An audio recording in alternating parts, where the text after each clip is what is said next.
Hey everybody, how's it going? Welcome to the Haunt Collection Podcast. As always, I am your host, Chris Codina, and I mentioned at the end of last episode that I think I felt like I kind of wanted to jump in something that I've been wanting to jump in since I started doing this. I assume you see the title of the video, so you know what it is. So we won't beat around the bush too much. Basically, I want to cover Penpal. For those of you who don't know, Penpal is a very popular series of stories. I'm pretty sure it was originally posted on No Sleep, like 99.9% certain that it was originally posted on the No Sleep subreddit, and it's kind of, it's a classic now. It's one of those where it's like kind of it's one of the big ones. If you hear people talking about creepypasta, Penpal is one that can come up as a classic and a notable one. It is several parts, so it's longer, and because of that, this is going to definitely be more than one episode. I am not totally sure how many I'm going to take to do it. I will see about how long it takes to read the first part, and I'll go from there. Either I will do... was it 6 parts? I think it's 6 parts, right? I will either do basically 6 normal length episodes, or I will do 3 longer episodes and cover 2 parts each. So it'll basically just kind of see where we're at when I finish the first one. If I feel like I'm already kind of pushing it, I don't want to make it, a super unbearably long episode. So I might just go with I'm leaning towards going to just spreading it all out over 6 episodes, just to help with the listenability. It's just kind of a balance of which one is a bigger risk of boredom. So, yeah. But yeah, I don't, there's no need for me to get into too much of what Penpal is exactly, because we'll find out as we're covering it. I will say that I like it. Obviously, there's parts of it that I'm not as fond of, but overall I like it. And one of the things I like about it is I feel like each part kind of highlights, probably unintentionally, it highlights just kind of different parts that are kind of foundations of creepypasta, kind of things that creepypasta, internet horror, or whatever you want to call it, things they like to play off of or like to draw their horror from. I feel like Penpal kind of covers all of those in its way, which is interesting. But yeah, I mean, there's not too much more to, as far as the intro, because it's all about the story, right? I just kind of, wanted to do a brief mention of what the vague idea of the plan is, and so yeah, the first part of Penpal is called Footsteps. And it's interesting that it was, when it was posted, it's currently, I think it's locked now, so you can't do anything with it, comment or anything. But it's interesting that it ended up at 1775 upvotes, which if you look at all the just the monthly random post of the month on No Sleep, it's in the several thousands. So it's funny that this one is low because this was posted in October 2011. So it's obviously before No Sleep really kind of got popular and took off thanks to the podcasts and all that. But yeah, this is written by 1,000 vultures. Literally 1,000. You know, they always say if you put 1,000 monkeys in a room with 1,000 typewriters, they'll write Shakespeare. If you put 1,000 vultures in a room with a typewriter, they write creepypasta. It was a great joke, right? But yeah, Penpal is credited to 1,000 vultures, and without further ado, this is Penpal Part 1, Footsteps. This is long, so I apologize for that. I've never had to tell this story with enough detail to actually explain it all the way, but it is true, and it happened when I was about 6 years old. In a quiet room, if you press your ear against the pillow, you can hear your heartbeat. As a kid, the muffled rhythmic beats sounded like soft footsteps on a carpeted floor.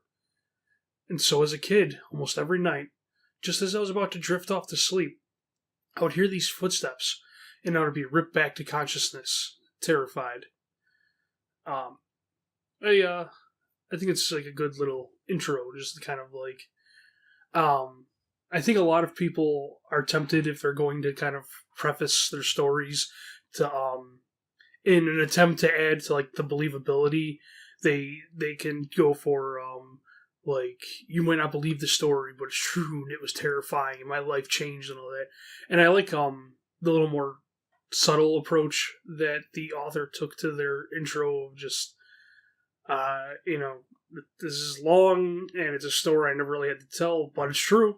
And, you know, just kind of like, you know, I like these just being, you know, not front loading so much. Like, this is a true story. I was 6 years old when it happened. You know, I like that, and you know, it might seem little, but it is really important. How you begin your story, because if you start getting into, oh, my life changed forever, it was so scary and all that, it's just not. It's a little too much. Often, you know, it's not convincing, and it's just. You're kind of potentially setting yourself up for a fall. So, you know, the more subtle approach here, I think, works.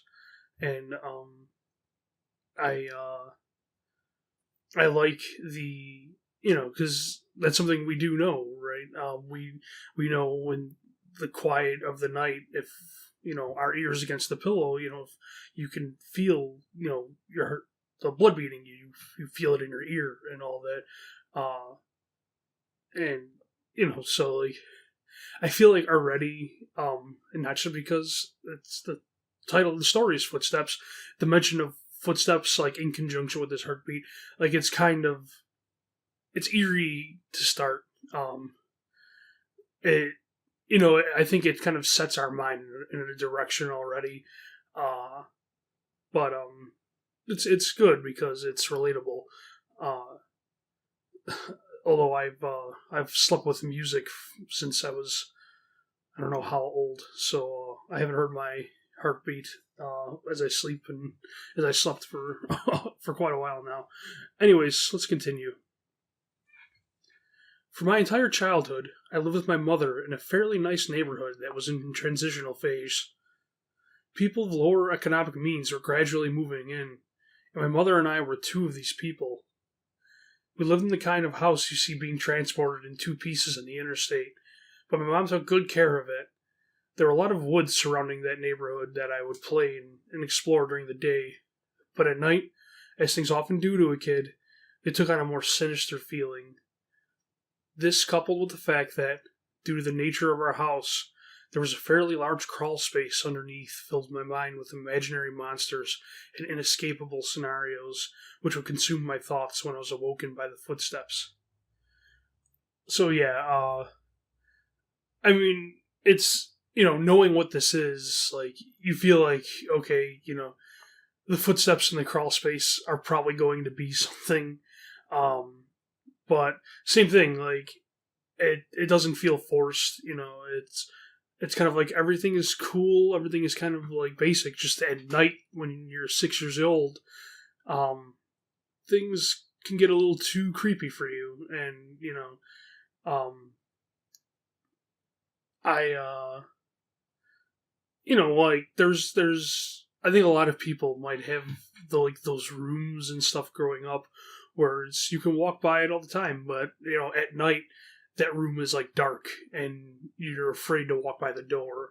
Stuff like that. Just there's stuff in the house where you just kind of imagine the monsters hang out at night. And as I said, I think that's relatable.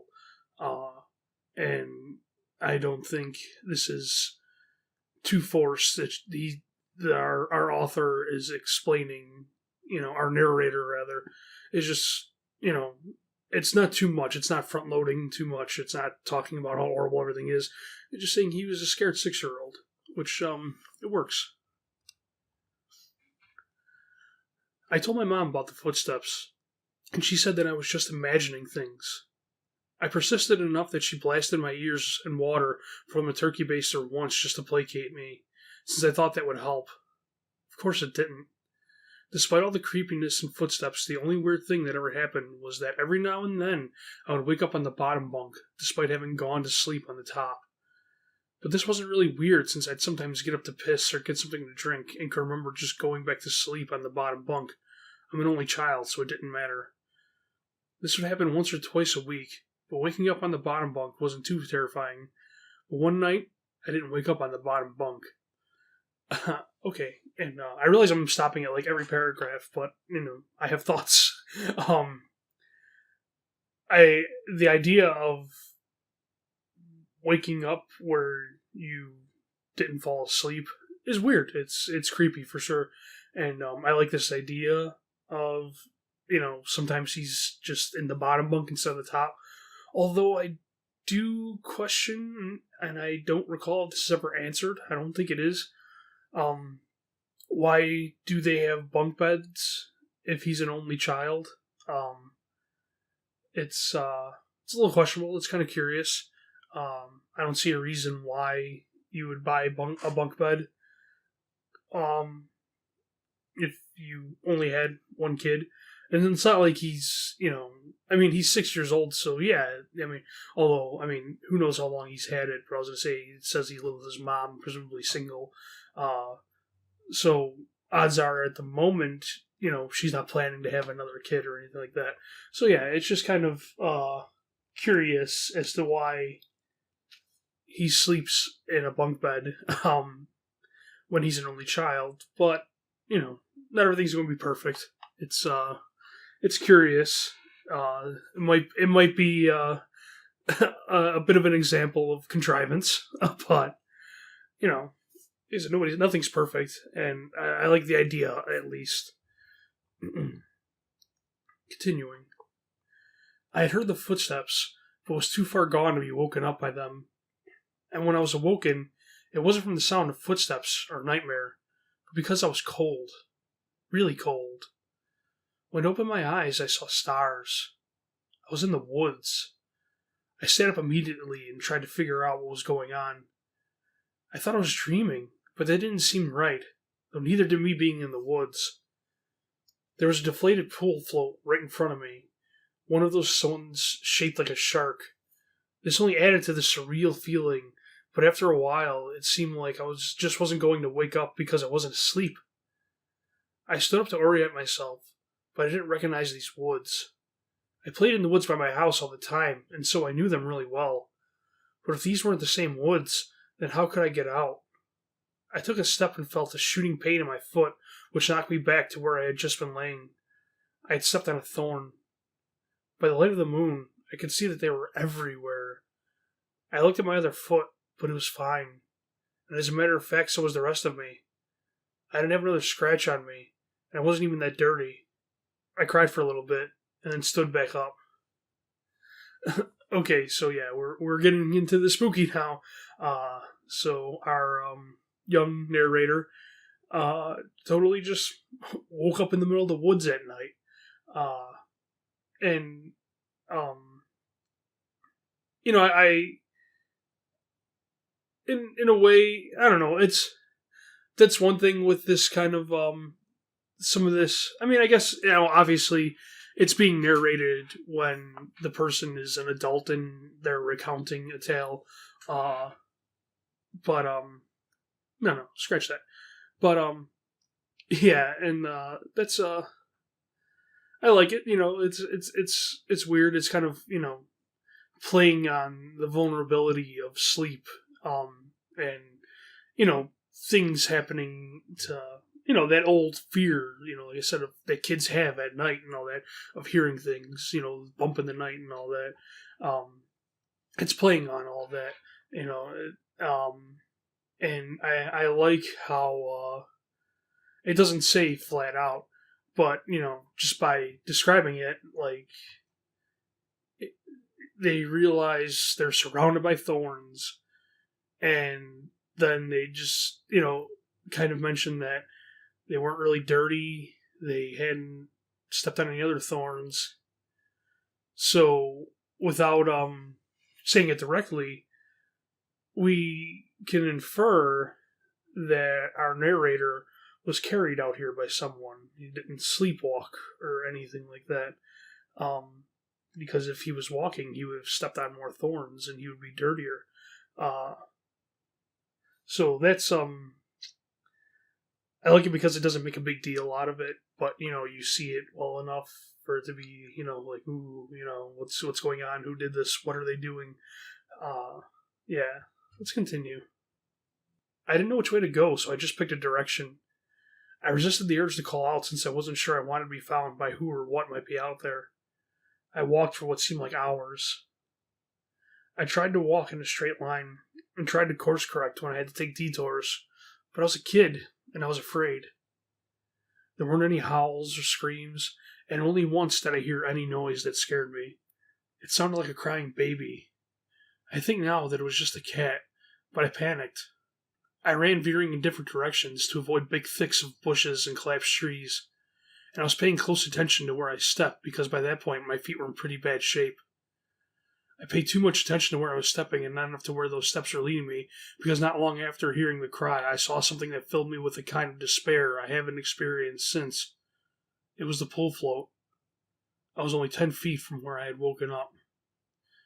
Yeah, that's, imagine this happening to a 6-year-old kid. It's gotta be terrifying, right?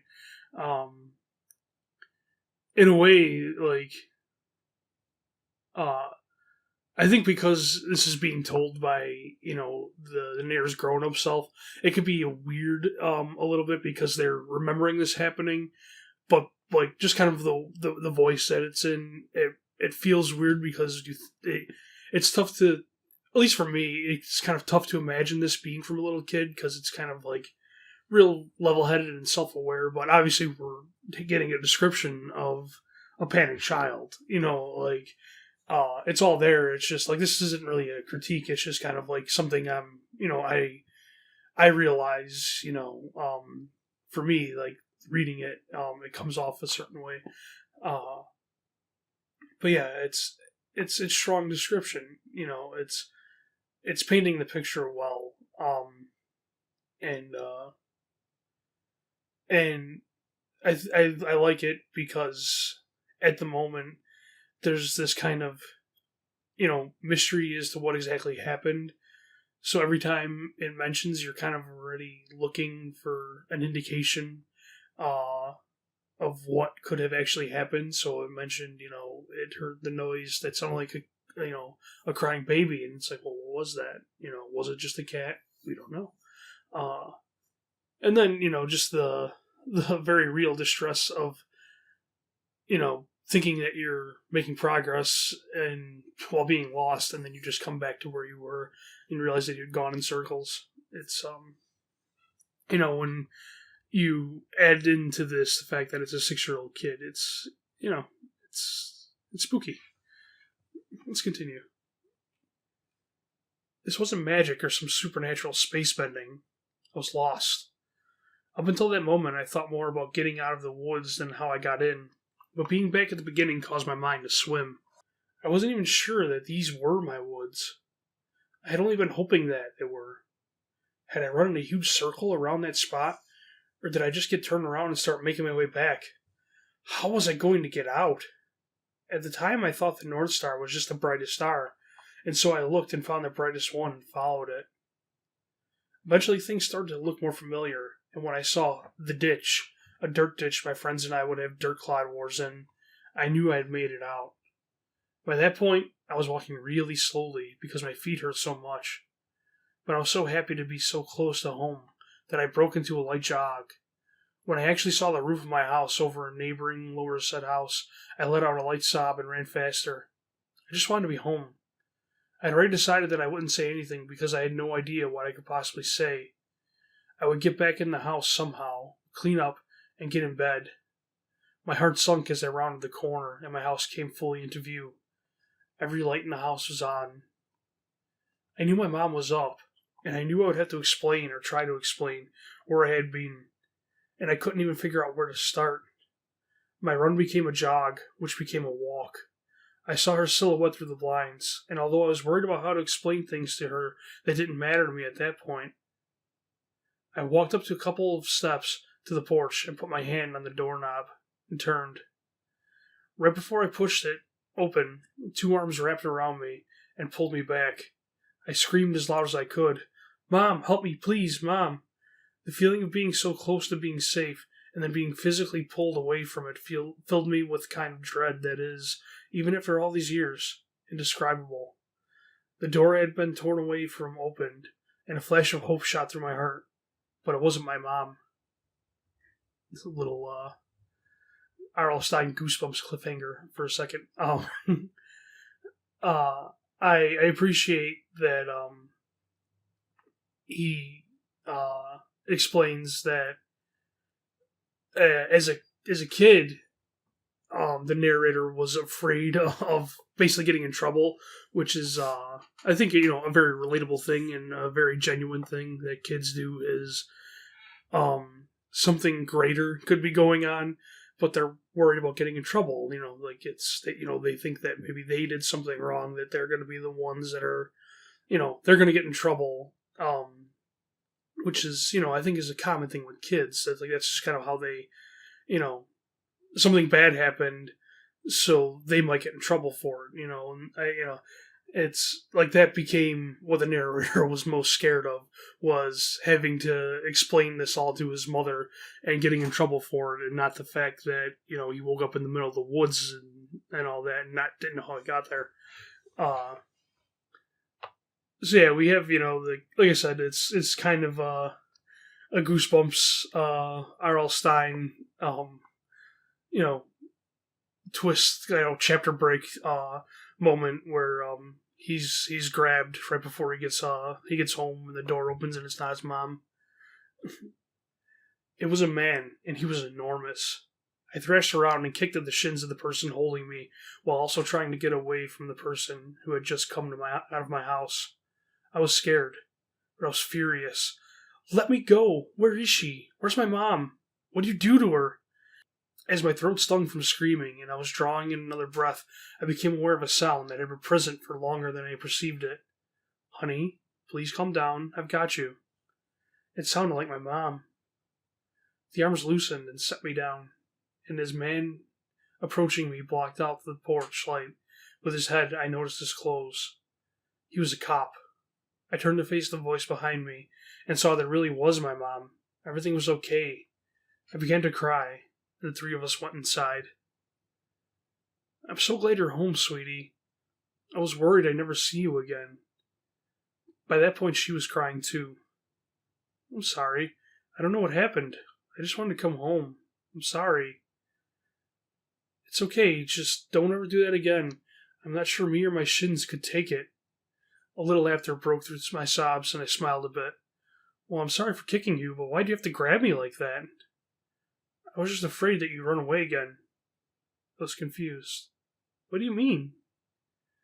"We found your note on your pillow," she said, and pointed at the piece of paper that the police officer was sliding across the table. You know what's going to happen. If you don't know the story, you know what the twist is going to be already, right? Obviously, if you do know the story, but I think you can see what's coming. It's still good. I picked up the note and read it. It was a running away letter. It said that I was unhappy, never wanted to see her or any of my friends again.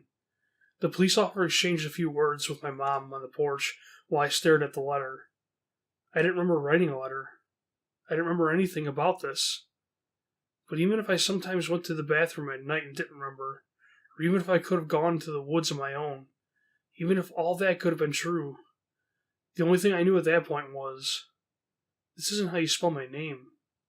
I didn't write this letter. Yeah, this is a strong start. Like, by itself, this story can stand. It's simple, it's subtle, it's out there just enough, and while still being grounded. Like I said, there's a logic flaw or two. Like I said, the bunk beds and all that seem like a bit of a contrivance just to show that, oh yeah, sometimes he's in different places at night. And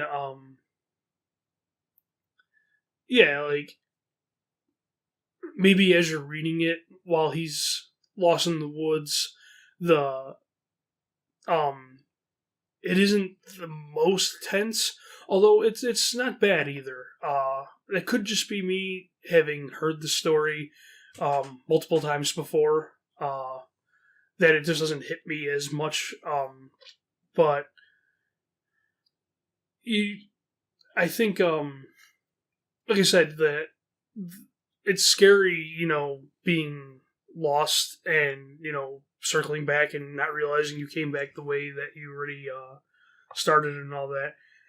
It's scary, and then, like I said, the kind of, you feel like something is going to jump out because there's a lot of, like, unknowns, because, even without the author saying it, we know something is up. Like, we know something's up with these footsteps and all that.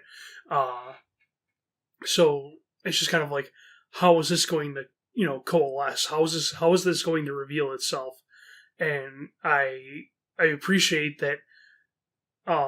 While it is scary for him to be lost in the woods, and you are left questioning why was he out there,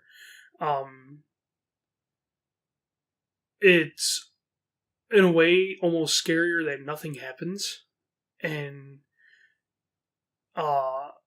so it kind of makes you wonder, well, why, and it leaves you wondering why for now, at least. And it's good that it kind of saved that, so that all that tension, that kind of gets a little bit of relief when he gets home, and then it comes right back in when you realize there's a note, and that the note has his name misspelled. And it's good because, it's so sinister, and it's just kind of like this simple little detail that just kind of confirms everything, that somebody did this. Somebody, not only tonight, got into the house, went and took him while he was asleep, and left him in the middle of the woods, and it's left him in the middle of the woods. As far as we know, whoever did this was not around. They didn't do anything. They let him run all the way back home. And not only that, but has presumably done this before, because our narrator hears footsteps, and sometimes he wakes up in different spots. I find that to be very effective. I think this is a great example of subtlety in horror. I think it's a great example of believability. I think it's a great example of playing off the childhood fear of the nighttime, and monsters coming in at night and all that to take you away. Yeah, because creepypasta, internet horror fiction, and all that. We've talked about it so many times. Nostalgia is something that it likes to draw off of. It's a very popular source of horror. Um, Childhood innocence is something it likes to play off of. Uh, it's it's very, a lot of these stories are, hey, this thing happened to me when I was a kid.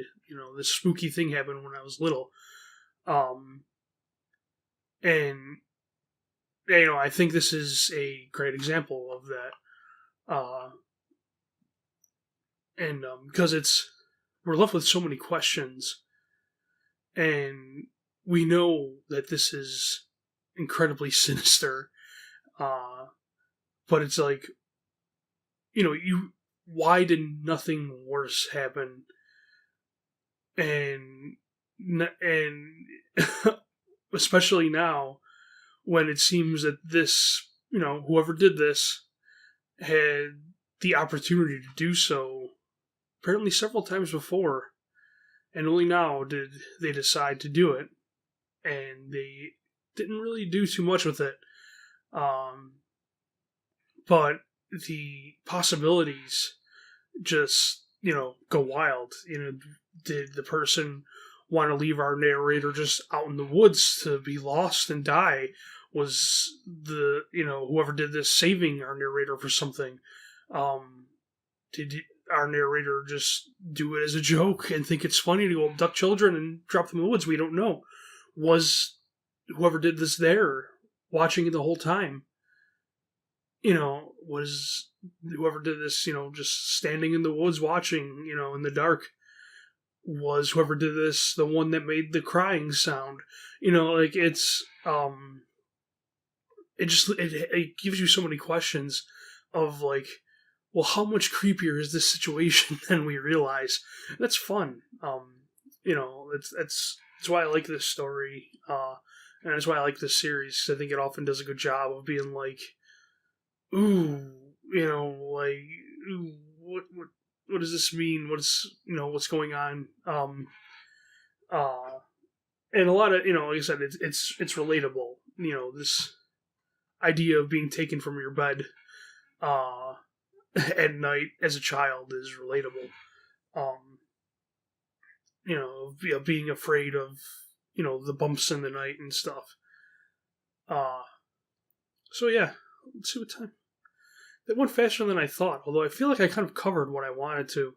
I imagine I would probably have more to say, like, at the very end of all this, but I think I kind of covered the story in looking at the time. Yeah, let's do another one. Let's cover part 2. I think that'd be good.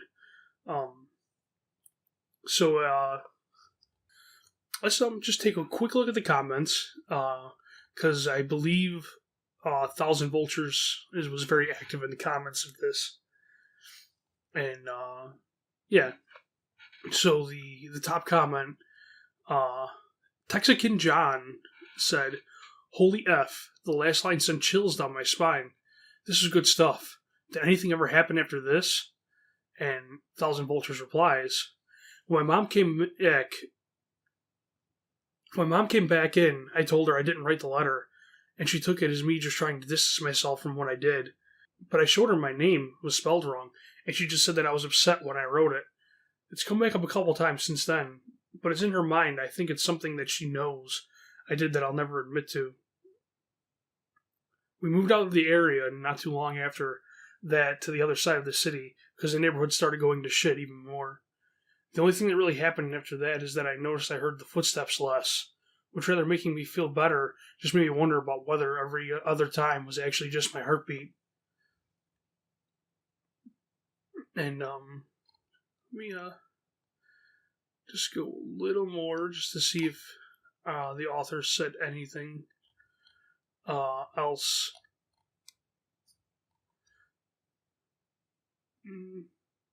Not too much.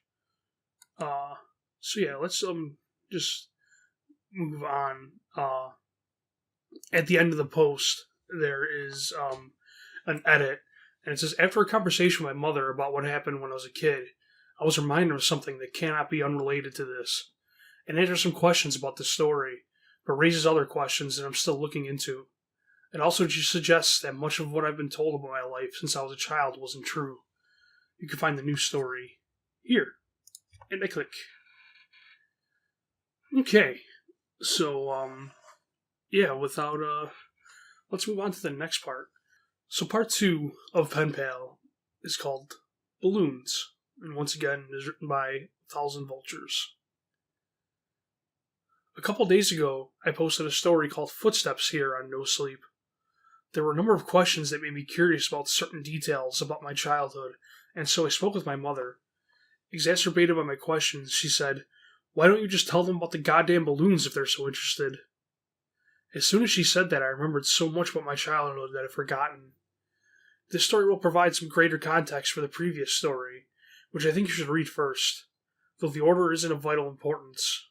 Reading that story first will put you in my place more effectively, since I remember the events of Footsteps first.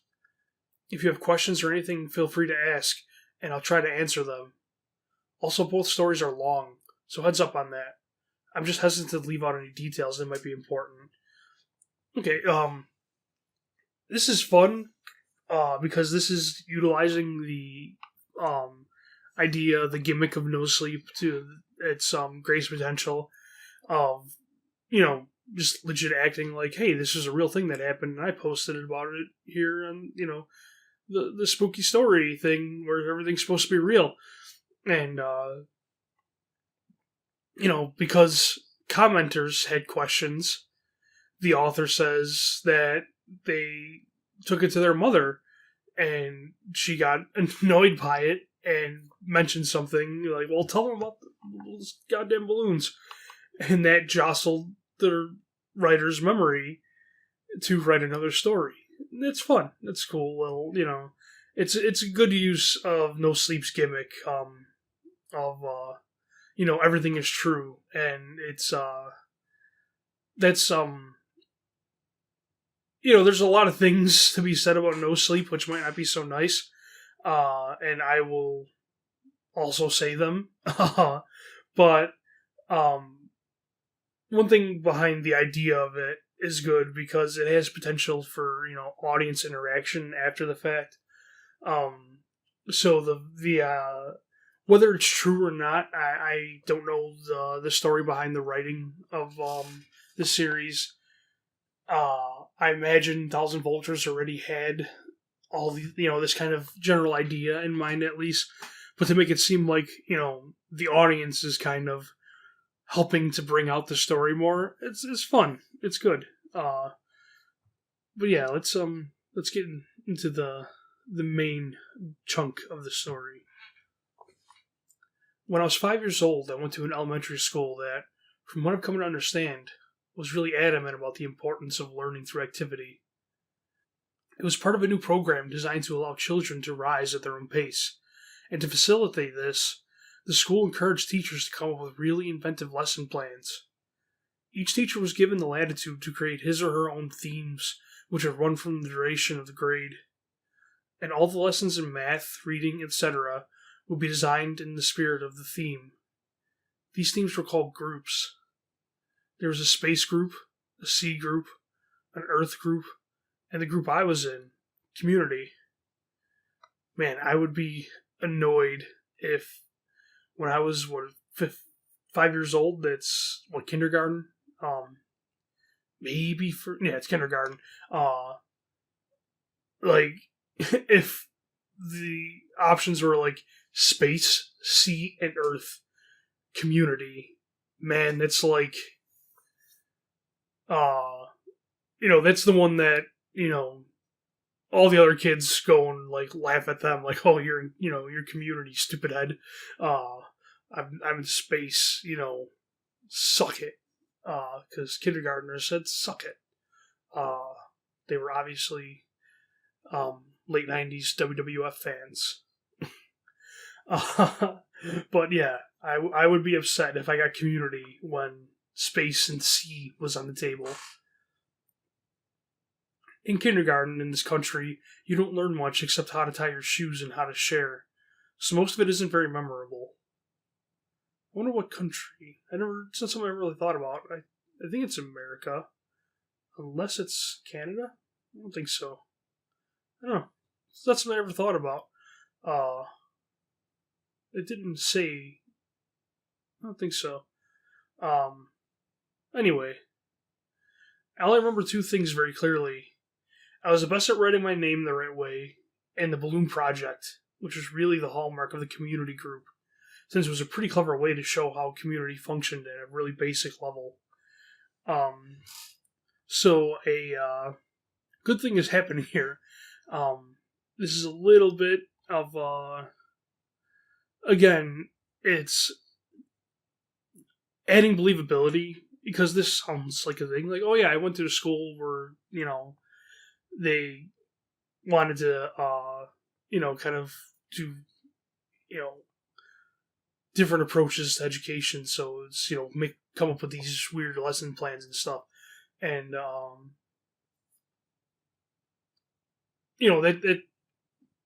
that feels believable, and kind of like there's just a lot of it's I can't think of the word.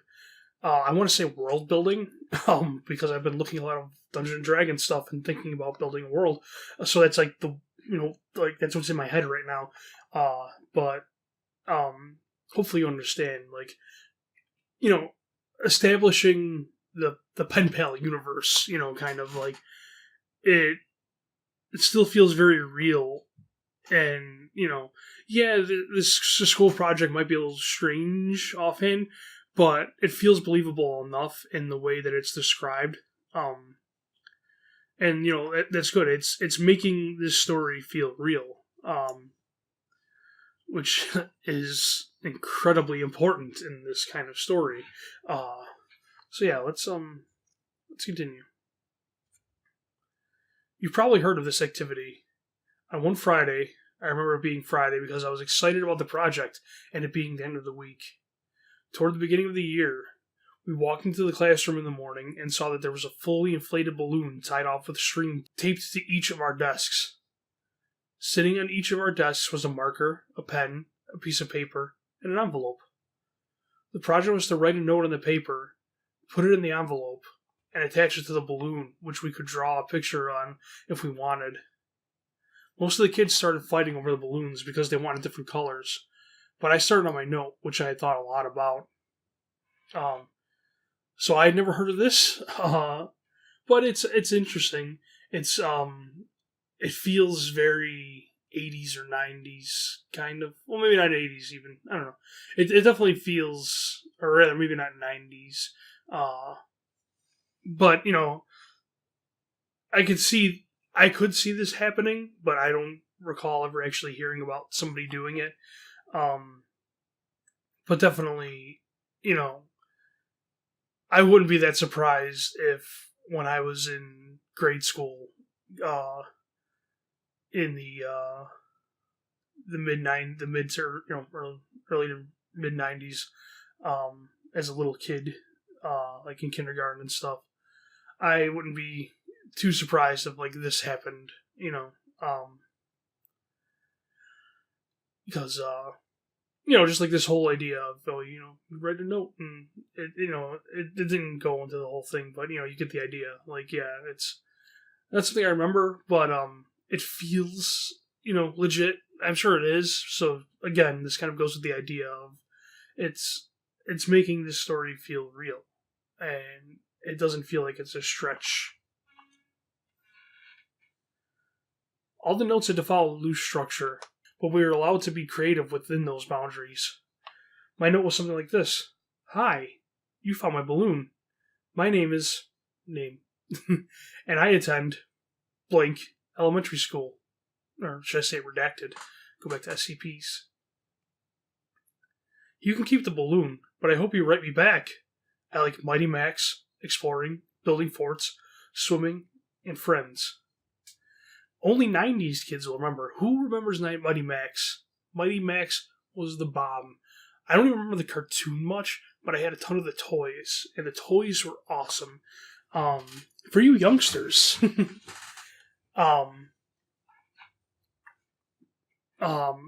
Mighty Max, I'm pretty sure this came out second, was basically the gender norm boys version of a girl's toy called Polly Pocket. I feel like I remember Polly Pocket before Mighty Max. Maybe they came out at the same time. I don't remember. I'm not going to look it up because who cares? The point is, the idea behind these toys were they were little plastic containers that looked like something and all that, and they would be closed and there would be like a little latch or whatever. And when you opened it, there was a play set inside with a bunch of little figures and stuff. So Mighty Max, yes, I am legit taking time on this podcast to talk about Mighty Max because it is awesome. It's nothing to do with the story, but I am going to talk about Mighty Max because was awesome. So basically, like, you would have something. I'm trying to think because I had so many of them. Which was like there was one that was like because there were some big ones and there were smaller ones, and I remember one of the smaller ones is like a zombie head. It when it was closed, it looked like a zombie head, and like the eye was weird and stuff because it was actually part of the playset inside and all that.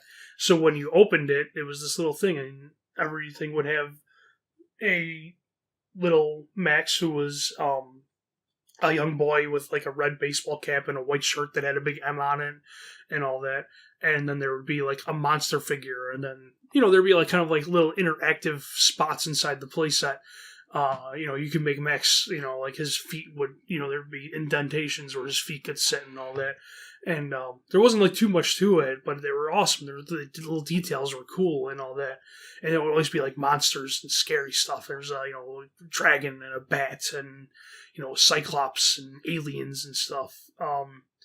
And then when it started to get more popular and like it was a cartoon and stuff, there were these really big play sets, like a big castle or this, dragon skull shaped island and and stuff like that. Yeah, they were awesome. They were great. So yeah, it had nothing to do with the story. I just wanted to talk about Mighty Max, and I could do that because this is my show, and all of you have probably stopped listening at this point, but I'm going to continue anyways. So there. What do you like? I'll be back soon. Here's $1 for the mail. On the dollar, I wrote 4 stamps right across the front, which my mom said was unnecessary, but I thought it was genius, so I did it. Thousand Vultures, in my opinion, is kind of very good at these little kid details, things that kind of like, saying that, they did this when they were a kid. Like I said, in the first part, the being, scared about getting in trouble, this, like, kind of just the wording of it, like I wrote, it's a great little detail. I wrote, 4 stamps on this because I thought it was genius, and that's that's how little kids are. They come up like they have these ideas that and stuff like that, and they feel so proud of themselves and they feel clever. It feels real. That's a strength of these stories is even if they get pretty out there sometimes. In Penpal, like usually it's grounded enough and 1,000 Vultures paints enough of a picture to make it feel real enough. So yeah. The teacher took a Polaroid of each of us with our balloons and had us put them in the envelope along with our letter. They also included another letter that I assume explained the nature of the project and sincere appreciation for anyone's participation in writing back and sending photos of their city or neighborhood. That was the whole idea, to build a sense of community without having to leave the school, and to establish safe contact with other people. It seemed like such a fun idea. And then there's like kind of weird spaced out ellipses. I don't know what that is.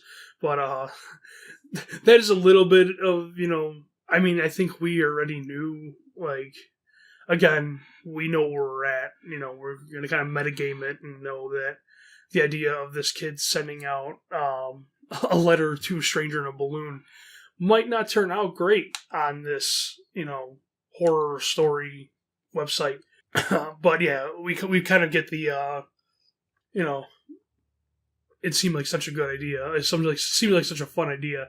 That's kind of the, And it all went downhill from there, line, right? Especially with the weird ellipses spaced out.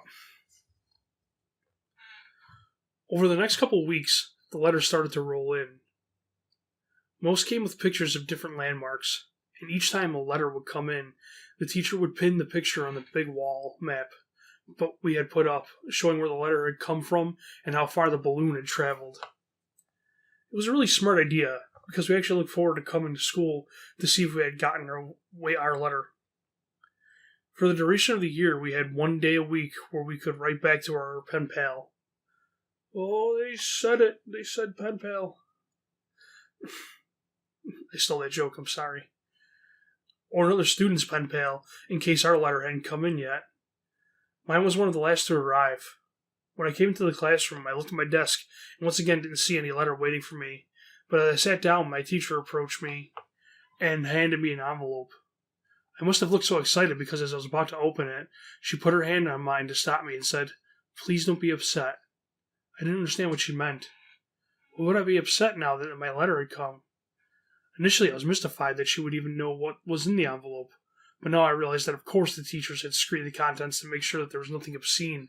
But all the same, how could I be disappointed? When I opened the envelope, I understood. There was no letter.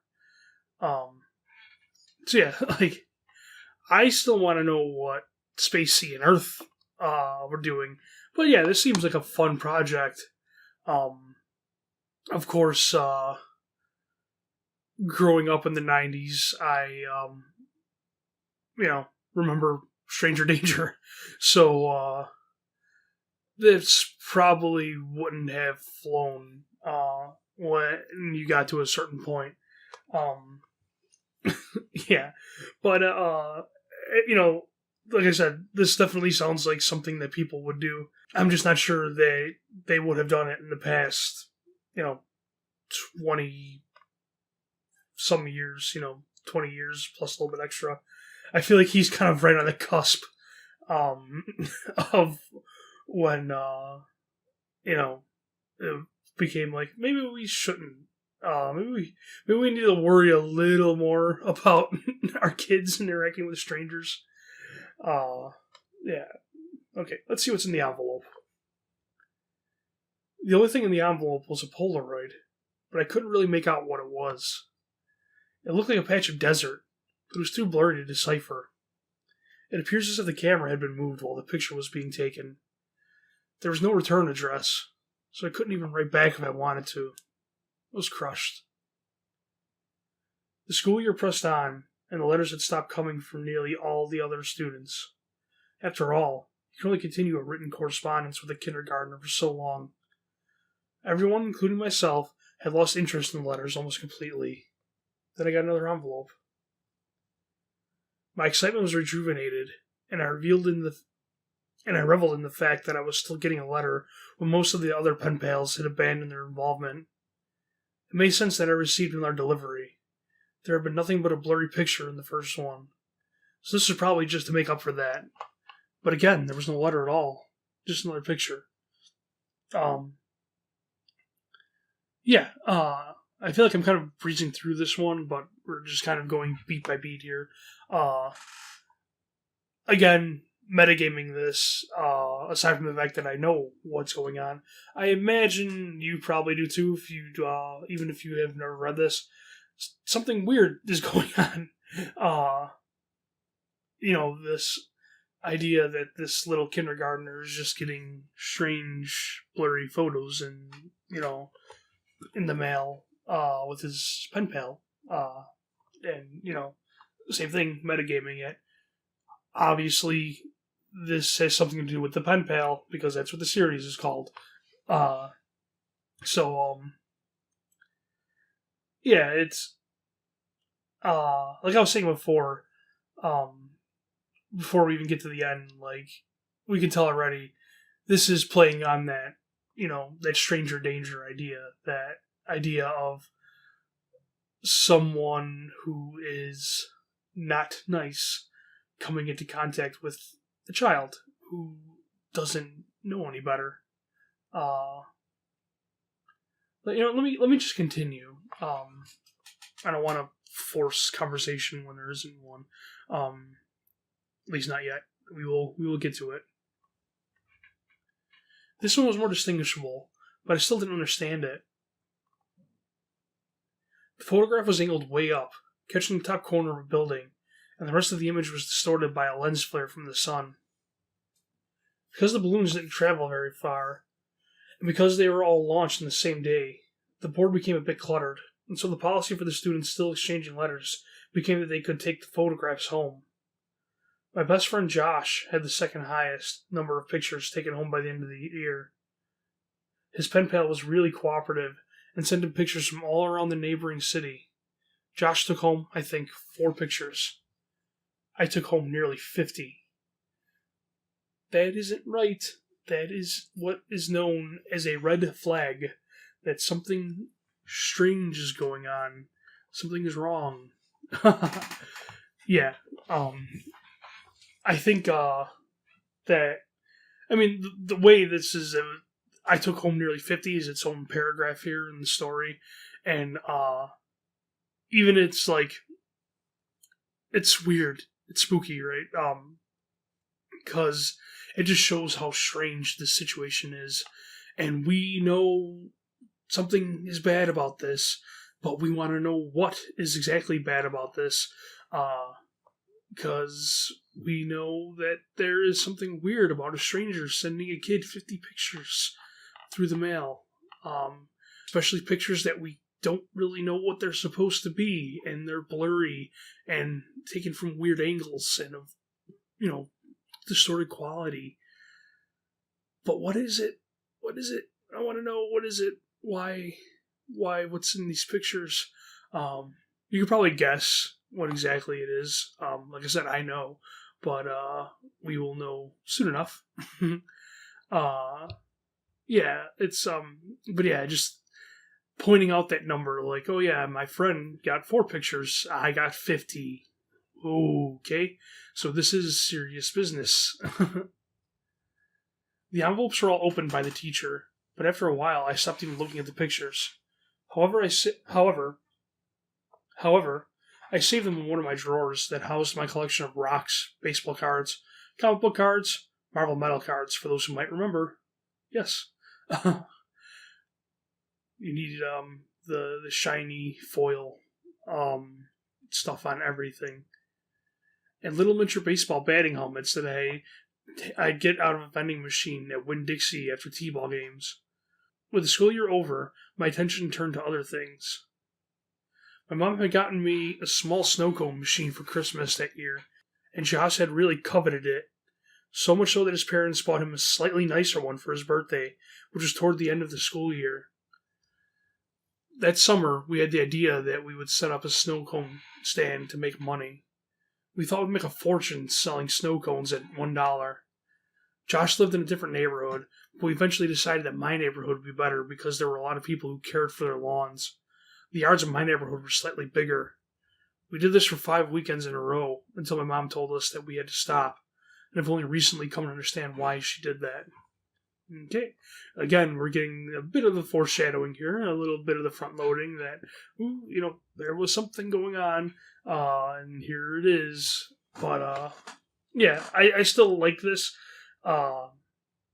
We only, we're getting a little bit of weirdness, and like I said, with the, I keep using the word metagame again, Dungeons and Dragons and Pathfinders in my head.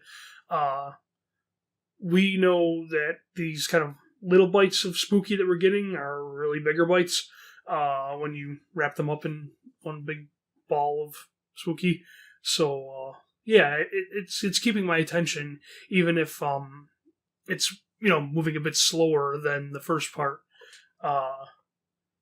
And we have a stand when they were a kid. I remember one day during the summer, I don't remember how old we were exactly, probably 4th, 5th grade. Me and 2 of my friends that lived in the block did a Kool-Aid stand. And that was fun. We made like a pretty good chunk of change, as I recall. At least for that age, it was maybe like 50-some bucks between 3 people. It was cool. It was fun. Yeah, we just didn't do it again, though. but this is pretty fancy because this is a snow cone machine for 5-year-olds, though, which I don't know. It seems dangerous. I don't know. What does a snow cone machine entail? I would think it has some kind of device to like crush the ice or whatever to shape the ice. So yeah, I don't know. I never thought of that. But are snow cone machines safe to be operated by 2 5-year-olds? I don't know. But again, this is the earlier 90s, I think. So before people cared about that stuff. I exaggerating about that, but yeah, I don't know. I never thought of that. I would imagine. I mean, I don't know, unless it was like one of those like kids, like an easy bake oven type thing. Oh, but so yeah, maybe it was safe somehow, but I don't know. Curious. Anyways, on the 5th weekend, Josh and I were counting our money because we both had a machine. We each had a separate stack of money that we put together into one stack, and we then split evenly. We made a total of $16 that day, and as Josh paid up my $5, a feeling of profound surprise consumed me. The dollar said, "For stamps." Okay, we know what happened there. We don't have to get into it. That's good. That is, maybe you saw it coming a little bit, but I think that the author hid the 4 stamps thing enough behind just like childlike logic that it was believable enough to not be a contrivance for when it comes back to see us. Yeah, that's a good one, I think. Josh noticed my shock and asked if he had miscounted. I told him about the dollar, and he said, "That's so cool, man." As I thought about it, I came to agree. The idea that the dollar had made it right back to me after changing so many hands floored me. I rushed inside to tell my mom, but my excitement coupled with her being distracted by a phone call made my story incomprehensible, and she responded simply by saying, "Oh wow, that's neat." Frustrated, I ran back outside and told Josh I had something to show him. Back in my room, I opened the drawer and took out the stack of envelopes and showed him some of the pictures. I started with the first picture, and we went through about 10 before Josh lost interest and asked if I wanted to go play in the ditch, a dirt ditch down the street from my house, before his mom came to pick him up.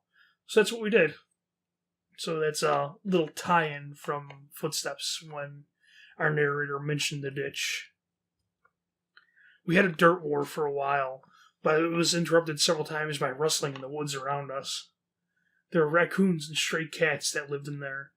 This was making a little too much noise. We traded guesses at what it was in an attempt to scare each other.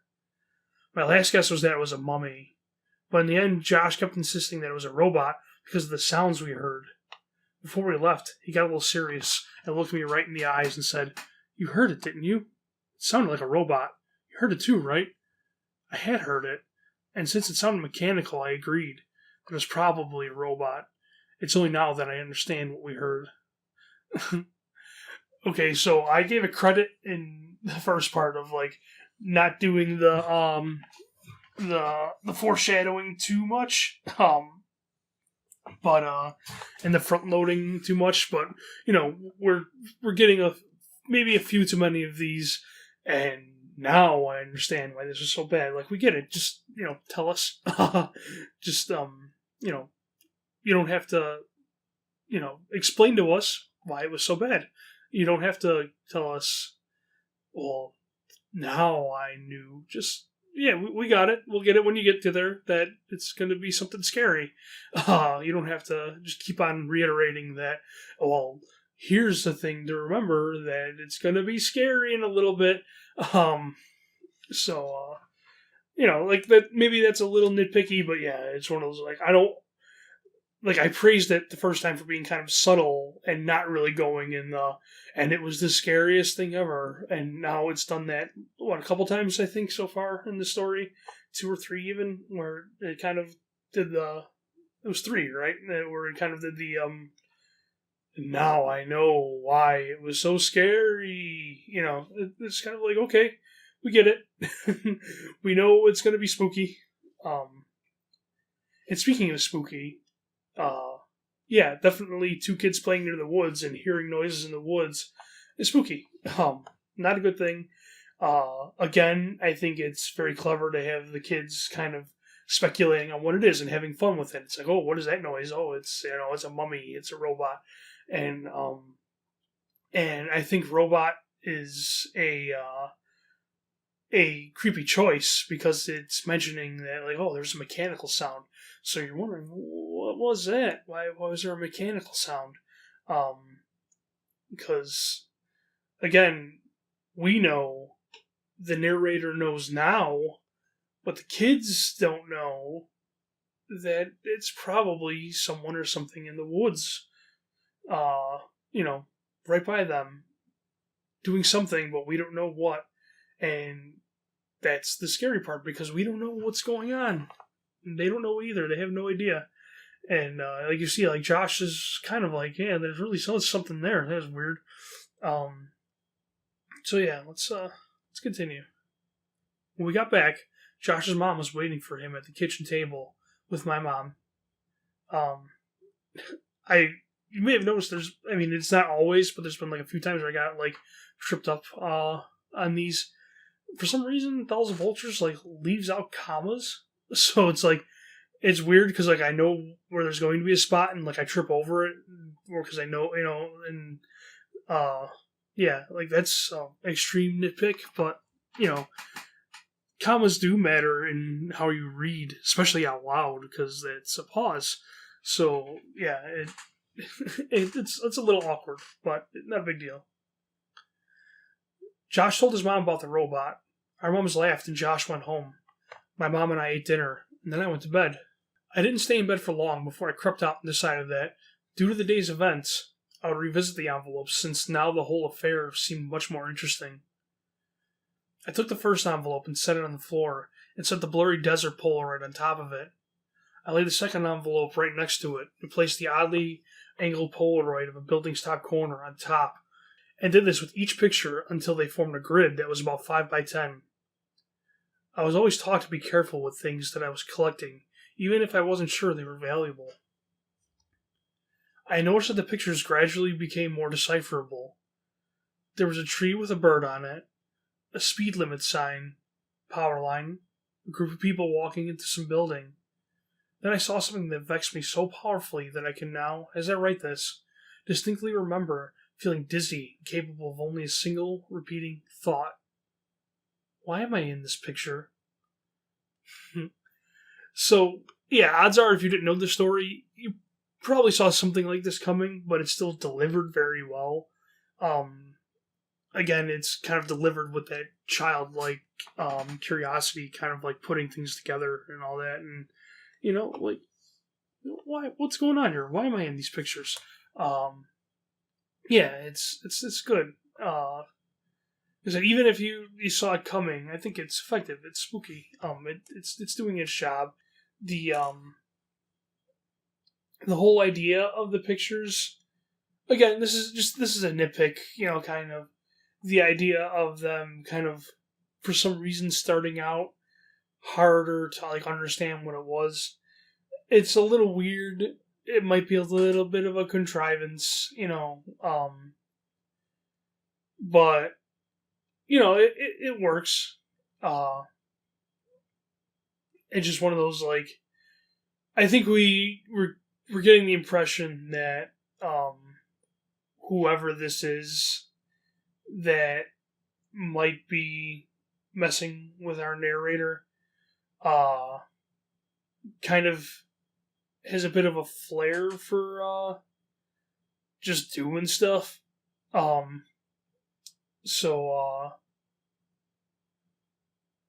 lost my train of thought. Oh, yeah.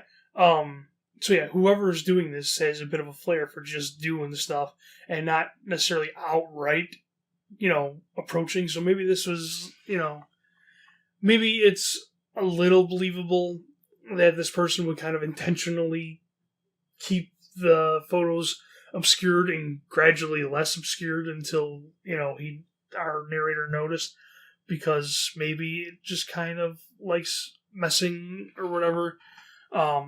But yeah, it's a little strange that like the photos became less and less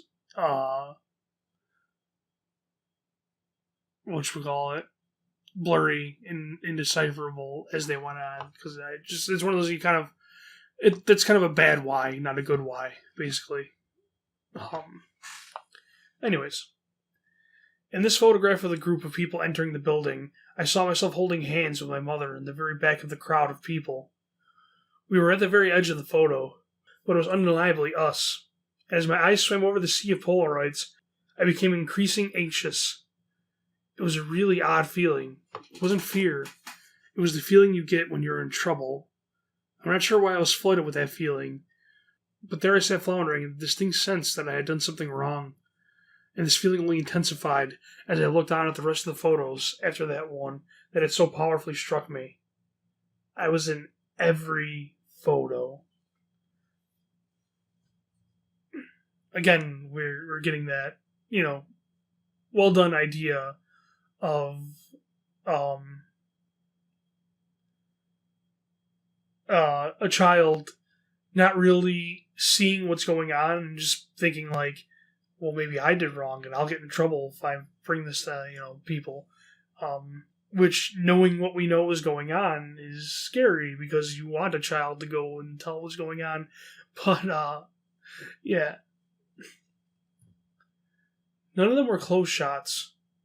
None of them were only of me. But I was in every single one of them. Off to the side, in the back, bottom of the frame. Some of them only had the tiniest part of my face captured at the very edge of the photo, but nevertheless I was there. I was always there. I didn't know what to do. Your mind works in funny ways as a kid, but there was a large part of me that was afraid of getting in trouble simply for still being up. Since I already had the looming feeling of having done something wrong, I decided that I would wait until tomorrow. The next day my mom was off to work, and spent most of the morning cleaning up around the house. I watched cartoons, I imagine, and waited until I thought it was a good time to show her the Polaroids. When she went out to get the mail, I grabbed a couple of the pictures and put them on the table in front of me as I sat waiting for her to come back in. When I returned, she was already opening the mail and threw some junk mail into the trash can, and I said, "Mom, can you come here for a second? I have these pictures. Just give me a minute, honey. I need to mark these on the calendar." After a minute or two, she came and stood behind me and asked me what I needed. I could hear her shuffling with the mail behind me, but I just looked at the Polaroids and told her about them. As I explained more and pointed to the pictures, her frequent uh-huhs and okays decreased, and she was suddenly completely quiet and only making a little noise with the mail. The next noise I heard from her sounded as if she was trying to catch her breath in her room that had no air left in it. At last her struggled gasp were conquered, and she simply dropped the remaining mail on the table and ran to the kitchen to get the phone. "Mom, I'm sorry. I didn't know about these. Don't be mad at me." Oh, yeah, I don't want to keep, harping on that, but yeah, I don't think he's overplaying, I think 1,000 Vultures is a he. I don't think he's overplaying this concept of kids thinking they're doing something wrong, and being worried about getting in trouble, even though what they're going through is something that should be, said and all that. I think that is even a good thing to, reinforce, especially in a story like this. Yeah. Yeah. Obviously, this is weird. It's weird. We haven't gotten a breakthrough yet. Just the mother found it out, and I believe we're getting to close to the end of this.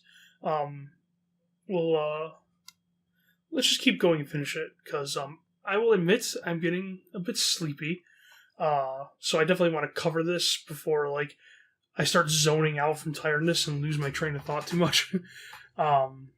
So yeah, let's continue, and we'll get there when we get there. With the phone pressed to her ear, she was walking, running, back and forth, and shouting into it. I nervously fiddled with the mail sitting next to the Polaroids. The top envelope had something sticking out of it that I thoughtlessly and anxiously pulled on until it came out. It was another Polaroid. Confused, I thought that somehow one of my Polaroids had slipped into the stack when she threw into the mail down. When I turned it over and looked at it, I realized I had not seen this one before. To my dismay, it was me. But this one was much closer shot. I was surrounded by trees and was smiling. But it wasn't just me, I noticed. Josh was there too. This was from yesterday. So unsurprisingly, all those noises our narrator and Josh heard in the woods were, playful raccoons. And the sounds, the robot sounds. Oh, hey, it turns out it was a Polaroid camera taking pictures of these 5-year-old children without them realizing it.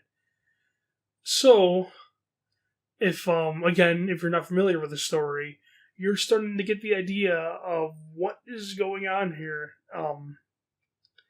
And it's not great. It's the spookies a little bit, especially if this idea of potentially a child being in danger is something they have a hard time dealing with. Maybe I should put in like a disclaimer. I don't know. I don't know if this story warrants a disclaimer per se, but yeah, like obviously it's weird, because again, we're getting the idea of what's going on ahead of what our narrator as a child knows. So it's like anxiety, because even though we know that our narrator is okay enough to post and tell these stories, it's still kind of like, what is this? Yeah, it's good. Like I said, it's good. I don't want to be too gushy, but yeah, it's good. I like the way the story is written, and I like some of the devices it uses and all that. Let's continue. This might be the one to finish it. I started yelling for my mom, who was still screaming into the phone. I repeatedly yelled for her until she finally responded with, "What?" I can only think to ask, "Who are you calling?" "I'm talking with the police, honey." "But why? I'm sorry. I didn't mean to do anything." She answered me with a response that I never understood until I was forced to revisit these events from the earliest years of my life. She grabbed the envelope off the table, and the picture of Josh and I spun and slid, landing next to the other Polaroids in front of me. She held the envelope up to my eyes, but I could only look at her and watch as all the color began draining out of her face. With tears welling up in her eyes, she said that she had to call the police because there was no postmark. Ooh, that gave me a little chill, even though I knew it was coming. This is good. And I like it because it's like, it's an extra, the way that it's put is like, because you could just say, the scary part is that he's in the pictures. And that he was just there yesterday taking photos of him from right on the other side of the trees. And that's scary enough. That's spooky enough. But just like the way this is phrased, that, again, not only is somebody taking pictures of your child, and also you sometimes, and appears to be getting closer and closer the more these photos are taken, now you know that this person knows where you live. Because, like I said, I love how this is put. It isn't,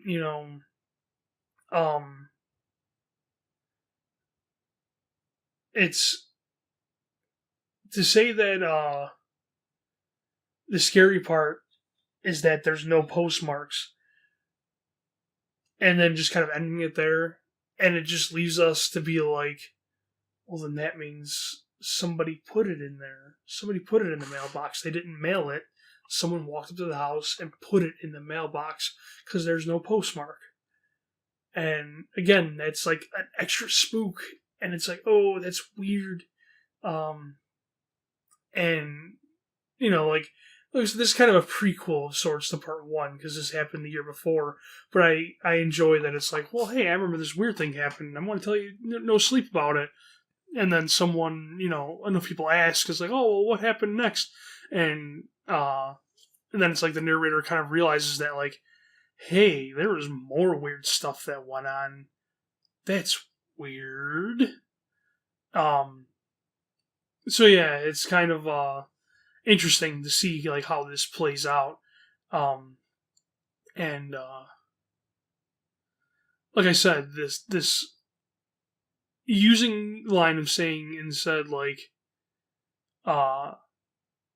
you know, something a little more plain about how it was just in the mailbox, like someone put it in the mailbox. Just the way that's worded of there was no postmark, and then it just leaves us to being like at our own pace almost, being like, oh, that's not good. So yeah, like, you know, this part really kind of plays up the stranger danger aspect, the idea that someone is there hanging around your kids just outside of sight, and then that someone is dangerous. Again, it's a little bit of an old trope at this point, but it's well used here in my opinion. And the idea that, you know, kind of like, oh wait, this picture was of me and I didn't know it was being taken. You know, that's something that comes up quite a bit in creepypasta type stuff, I think. But, you know, like I said, it's well done here. It's explained mostly well enough, although, like I said, I'm not sure why our kidnapper chose to make the pictures increasingly less blurry, go from very blurry to increasingly not. I'm not sure why, but, yeah. It's, but, man, I don't remember what I was saying. Hopefully I didn't, like, ruin this, because it's a lot. But, yeah. So far, you know, like I said, I read the story, but so far up to this point, I'm liking it, because it's subtle enough in getting across its horror that the weight of its horror stands out, because obviously this is a very threatening situation of somebody doing weird stuff to a kid. But it's told very matter-of-factly. It's told in a subtle way, often. So it's working for me. Like I said, this even knowing this came up, I got a little bit of a chill, just being like, because I love the way that last line is, that it's, the reveal is that there's no postmark, and then it's just up to us to be like, I'm not saying that it's like some genius puzzle, but it's kind of like, we have to fill in that blank of, wait, what does that mean? Oh, you know, so yeah, I like it. I think it's good. And I think, let's take a look at the comments real quick, if there's anything. If there's any, there's a little background here. Let's read this comment chain real quick. So War Machine commented, "Whoa, that story had me riveted. I want more now." And Thousand Vultures replied, "I'm glad you liked it. Did you get around to reading the other one I posted earlier last week? The link for it is in text for the story here. It's called Footsteps." War Machine replies, "Read that too. Just as great." Thousand Vultures replies, "I'm glad you like them. I'm going to keep pressing my mom, because she seems really hesitant to give me direct answers to my questions. If I find anything else out, I'll post here on No Sleep if it's worthwhile." And Zombie Kitty replies, "So where was your dad while all this was happening? Do you think it could have been a disgruntled ex of your mom? Have you ever noticed anything weird about the neighbors? How are things in the neighborhood now? I'm glad you two made it out alive." And Thousand Vultures responds with a bit of a lengthy post. "My parents never got married. but stayed on good terms, and I'd see him every now and then. The relationship between the three of us has always been relatively pleasant. None of the neighbors ever struck me as being noticeably weird. At that point of being... None of the neighbors ever struck me as being noticeably weird. At that point, the neighborhood was still mostly nice. That's an interesting question about the disgruntled exes. I don't really know what my mom's dating life was like, but I never saw any fights or anything. I don't remember her having too many boyfriends. She worked a lot, so I wouldn't notice that we were struggling and had to make time to come to my ball games and stuff. So I don't know where she would have found the time. As far as the neighborhood goes, I haven't been back there in a long, long time, so I can't speak to its condition, but I imagine that it didn't suddenly improve. And thanks, I'm glad I'm alive too. So, yeah, it's like a fun kind of little backstory that I'm glad they put in the comments, because it doesn't have as much of a bearing. You don't have to know where his father is, per se. It's, but yeah, like, we just got like a little glimpse that, he, his mother gave birth to him, out of wedlock or whatever, and, she's mostly raising him, on her own. So yeah, we got, and again, this is fun because we have, at the time, people in the comments were speculating, well, is, oh yeah, the mom's single. Could this be a disgruntled ex? What could it be? Who is it? So yeah, that's fun, and it's utilizing the whole, wacky gimmick of no sleep being true, to beneficial, length. So yeah, we're getting along pretty good now in time. So I think it's about time to wrap it up. Hopefully I'm doing the story justice. I'm kind of, trying to get my opinion while still moving things along again, because I don't want these episodes to be super long. But maybe we'll do it like this from now on. I think it's going to take me a longer time to edit them, but they still should be out relatively on time. Could be a day or two late every time, who knows. But yeah, maybe doing the two at a time is better. That way we get through this, and then we can, we can get through it, do it its, due diligence, and then move on to the next one. So yeah, next time we'll cover parts 3 and 4 of Penpal. Thank you for listening, as always. Hopefully this was fun. Like I said, odds are you probably know this story, but if you don't, enjoy. It's a good one. Yeah, relevant links are below. I really need to start mentioning that more often, that you could read the story along at the beginning of the post rather than in the end, but I always forget. Yeah, so there will be a link to the story in the description. All the other relevant links for social media and stuff are there. Go ahead and follow and stuff like that. But yeah, that's about everything, I think. I'm getting tired, and I'm...